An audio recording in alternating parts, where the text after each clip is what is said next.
Private college म्हणजे semi government BMS college join करून सुद्धा आपण गव्हर्नमेंट बीएमएस चे राऊंड करू शकतो। फक्त याचं व्यवस्थित नियोजन आपलं असायला पाहिजे। आणि सोबतच या व्हिडिओमध्ये आपण फी स्ट्रक्चर बघतोय की बीएमएस गव्हर्नमेंट कॉलेज आणि बीएमएस सेमी गव्हर्नमेंट म्हणजे प्रायव्हेट कॉलेजमध्ये फी स्ट्रक्चर मध्ये नेमका किती डिफरन्स येईल, मुलगा असेल किंवा मुलगी असेल, आपली कॅटेगरी यानुसार वेगवेगळ्या प्रकारचे फी स्ट्रक्चर आपल्याला त्या ठिकाणी भरावे लागतात। सुरुवातीला आपण गव्हर्नमेंट कॉलेजचं उदाहरण घेऊ। गव्हर्नमेंट कॉलेजमध्ये जवळपास या 6 प्रकारच्या फीज आकारल्या जातात। आता यामध्ये हे जे एक्झाम्पल आपण घेतोय तर या एक्झाम्पल मध्ये प्रवेश शुल्क म्हणजे ऍडमिशनचे जे प्रोसेसचे शुल्क आहे तर ते दिलेलं आहे। त्यानंतर शैक्षणिक, त्यानंतर आहे की विकास निधी। आता हे नेमकं किती असणार आहे गव्हर्नमेंट बीएमएस कॉलेजसाठी, तर याचा जर आपण विचार केला तर हे बघा जे आपलं प्रवेश शुल्क आहे म्हणजे ऍडमिशन प्रक्रिया प्रोसेस जी होते सुरुवातीला जॉईनिंगची, तर त्यामध्ये 1500 रुपये आपल्याला भरावे लागतात जर समजा आपण ओपन मध्ये असेल किंवा आपण ऑल इंडिया कोटामधून त्या ठिकाणी जात असेल तर। आता हे गव्हर्नमेंट कॉलेजचं आहे आणि याचं काउन्सिलिंग हे AACCC या वेबसाईटला होतं ऑल इंडिया कोटाचं आणि सीईटी सेलवर होतं स्टेट कोटाचं। पण जर तुम्ही ओपन मध्ये असाल तर तुम्हाला हे सगळं जे फी स्ट्रक्चर आहे स्क्रीनवर दिसणार तर हे टोटल पडतं 60,200 रुपये। यामध्ये तुम्ही ओपन मध्ये आहात म्हणजे तुम्हाला कुठल्याही प्रकारची स्कॉलरशिप मिळत नाही, तर त्यामुळे तुम्हाला 60,200 रुपये गव्हर्नमेंट बीएमएस साठी पडणार आहेत, एवढं लक्षात घ्या।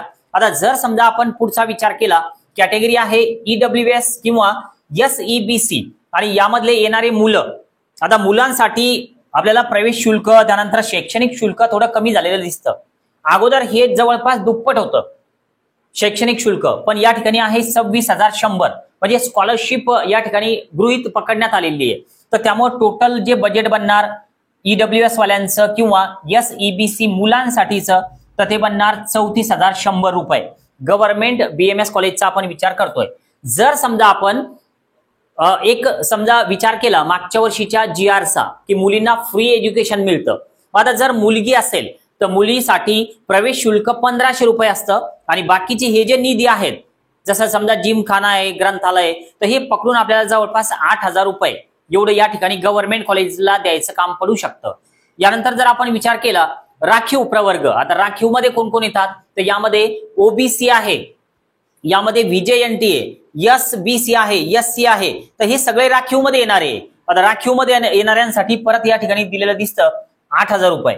आता जर समजा आपण पुढचा विचार केला, जर तुम्ही एसटी मध्ये असाल तर एसटी साठी शासन निर्णयानुसार या सगळ्या फीज घेतल्या जातात आणि सोबत आपल्याला ग्रंथालयाची जे डिपॉझिट आहे ते 2,000 रुपये आणि ग्रंथालय शुल्क माफ करण्यात आलेलं आहे आणि एकूण रक्कम 2,000 रुपये पडू शकते। आता हे मुलं आणि मुली दोन्हीसाठी आहे। एसटी आणि एससी हे जवळपास एकाच फी बजेटमध्ये दिसतात। या पीपीटी मध्ये एका कॉलेजचं फी स्ट्रक्चर मी या ठिकाणी घेतलेलं दिसतं। यामध्ये अगोदर एससी वेगळं होतं, आता एसटी वेगळं आलं, पण एससी एसटी साठी हेच निर्णय लागू राहतात दोन्ही कॅटेगरीसाठी। आता हे झालं गव्हर्नमेंट कॉलेज बद्दल। आता जर समजा आपण स्कोअर घेतलेला आहे 350, 450, 400 आणि आपल्याला गव्हर्नमेंट बीएमएस कॉलेजमध्येच ऍडमिशन करायची, पण आपण एक प्लॅन तयार करू शकतो, एक नियोजन करू शकतो की अगोदर एखाद्या सेमी गव्हर्नमेंट बीएमएस कॉलेजला जॉईन करायचं आणि नंतर मग गव्हर्नमेंट बीएमएस कॉलेजचे राऊंड करत राहायचे। तर हे असं आपण 3 राऊंड पर्यंत करू शकतो, पण यासाठी एक परफेक्ट नियोजन लागतं कारण राऊंडचे नियम वेगवेगळे असतात, यामध्ये आपण ट्रॅप व्हायला नको। बघा आता जर समजा आपण विचार केला, जर सेमी गव्हर्नमेंट कॉलेजमध्ये आपल्याला ऍडमिशन घ्यायची महाराष्ट्रामध्ये तर कमीत कमी किती फी लागेल आणि जास्तीत जास्त आपल्याला कितीची तयारी ठेवावी लागेल।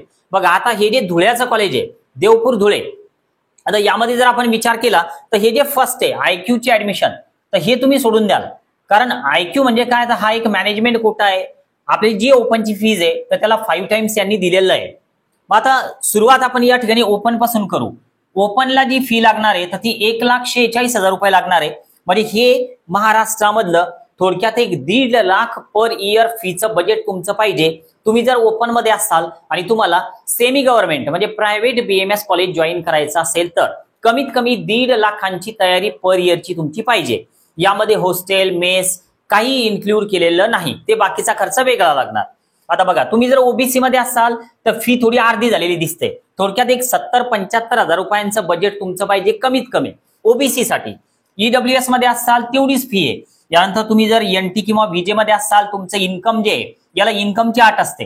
तुमचं इन्कम जे आहे तर ते 8 लाखाच्या आत पाहिजे. आता बरेच पॅरेंट्स किंवा विद्यार्थी कमेंट करू शकतात की सर तो उत्पन्नाची अट रद्द करणारा GR आलेला आहे, तर त्याचं नेमकं काय? बघा, यावर्षी समजा बऱ्याच कॉलेजनं सूचना काढलेली आहे की तुम्ही स्कॉलरशिपचे फॉर्म भरा, पण अद्याप म्हणजे आतापर्यंत 8 लाखाच्या वरती ज्यांचं इन्कम आहे तर त्यांना स्कॉलरशिप मिळाली तर असं एकही एक्झाम्पल आमच्यापर्यंत नाही. जर कोणी पालक हा व्हिडिओ जर बघत असतील आणि त्यांना जर 8 लाखाच्या वर इन्कम असताना स्कॉलरशिप मिळालेली असेल तर नक्की एकदा कमेंट बॉक्समध्ये सांगा, कारण आपल्या बाकीच्या पालकांना याची मदत होऊ शकते आणि नक्कीच तुमचं सहकार्य हे बाकीच्यांना खूप मदत करणारं ठरू शकतं. तर त्यामुळे नक्की एकदा कमेंट बॉक्समध्ये सांगा की तुम्हाला स्कॉलरशिप मिळाली का. आता बघा, जर तुम्ही VJNT मध्ये असाल तर 13,873 रुपये कमीत कमी तुमचं बजेट पाहिजे तुम्हाला प्रायव्हेट BMS कॉलेज जॉईन करायचं असेल तर. यानंतर तुम्ही SC मध्ये असाल 5,000 रुपये, ST मध्ये असाल 5,000 रुपये, वुमन कोटामध्ये तुम्ही येत असाल तर मुलींसाठी फ्री एज्युकेशन आहे तर त्यामुळे 13,873 रुपये हे कमीत कमी फी स्ट्रक्चर झालं महाराष्ट्रामधलं प्रायव्हेट BMS कॉलेजचं. पण आता विचार करा की समजा 1.5 लाख रुपये आपलं बजेट आहे आणि आपलं जास्तीत जास्त बजेट किती असायला पाहिजे, तर यासाठी मी एक जास्तीत जास्त बजेट असणारं कॉलेज या ठिकाणी घेतोय स्क्रीनवर. बघा, SMBT हे जे कॉलेज आहे तर यामध्ये ओपनची फीस पर इयर जाते 3,03,000, पण फक्त ही ट्युशन फी आहे, लक्षात घ्या, tuition fee and development fee. बाकीच्या फीज यामध्ये आलेल्या नाहीत. तुम्ही जर ओपन मध्ये असाल कमीत कमी 1.5 लाखांची तयारी ठेवा. सेमी गव्हर्नमेंट BMS कॉलेजसाठी जास्तीत जास्त 3 लाख नाही तर अजूनही फी यामध्ये वाढणार आहे, तर ते आपण स्टेप बाय स्टेप बघूया. OBC मध्ये असाल तर 1,65,895, थोडक्यात 2.25 लाखांची तयारी यावर्षी असायला पाहिजे. EBC, SEBC, EWS 1.5 लाखापर्यंत तयारी ठेवा.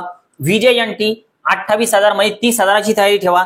SC ST 0 चार्ज लागतो. आता यामध्ये अजून काय काय ऍड होतं बघा, यामध्ये लॅबोरेटरी डिपॉझिट हे लोक घेतात की जे 10,000 रुपये SMBT वाले.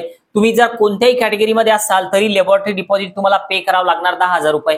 यानंतर लायब्ररी डिपॉझिट वन टाइम ते एकदाच भरायचं काम असतं, पर इयर द्यायचं काम नाही, तर हे सुद्धा 10,000 रुपये. थोडक्यात 3 लाख रुपये, 10,000 रुपये, 10,000 रुपये असे ऍड होत जाणार. मग आता ही रक्कम किती बनणार जर आपल्याला प्रायव्हेट BMS कॉलेज जॉईन करून गव्हर्नमेंटच्या राऊंडमध्ये राहायचं? मग आपली तयारी नेमकी किती पाहिजे तर हे पण महत्वाचं आहे. बघा, आता जर आपण याचा विचार केला तर हा सगळा टेबल तुमच्या समोर दिसतोय, ते पहिली रक्कम आपण विचारात घेतलेली आहे. आता बघा, यानंतर आपल्याला तुम्ही ओपन मध्ये असाल तर 5,000 रुपये जिमखाना डिपॉझिट कॉलेजवाले घेऊ शकतात. क्वेश्चन मनी यांनी काहीच नाही दिलेलं, नील केलेलं आहे. हॉस्टेलची फी 45,000 रुपये ही कॉलेजनुसार चेंज होत असते.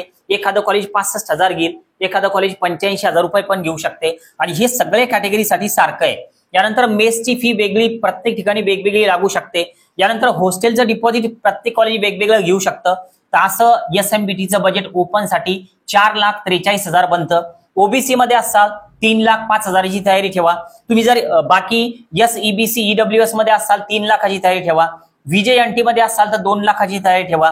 आणि एक लक्षात घ्या, कालच्या परवाच्या व्हिडिओला एक कमेंट होती की सर तुम्ही पैशांबद्दल जास्त सांगता.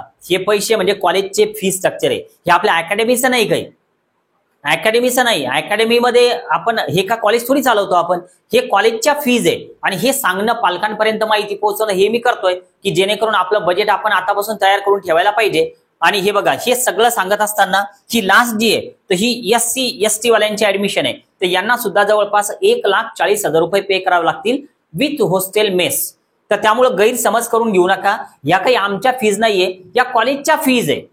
ठीक आहे, यामध्ये हे कॉलेजला दिलेलं PDF आहे वेबसाईटवरचं, यामध्ये आमचा काही संबंध नाही. हे जे असतं तर हे कॉलेजचं फीस स्ट्रक्चर आहे. गैरसमज असेल तर तो दूर करा. या व्यतिरिक्त जर अजून काही माहिती लागत असेल तर कॉल असा मेसेज करा, तुमचा कॉल अरेंज केला जाईल. जर काउन्सिलिंग जॉईन करायचं असेल तर तुम्ही जॉईन करू शकता. आज आपण थांबूया. Okay, bye.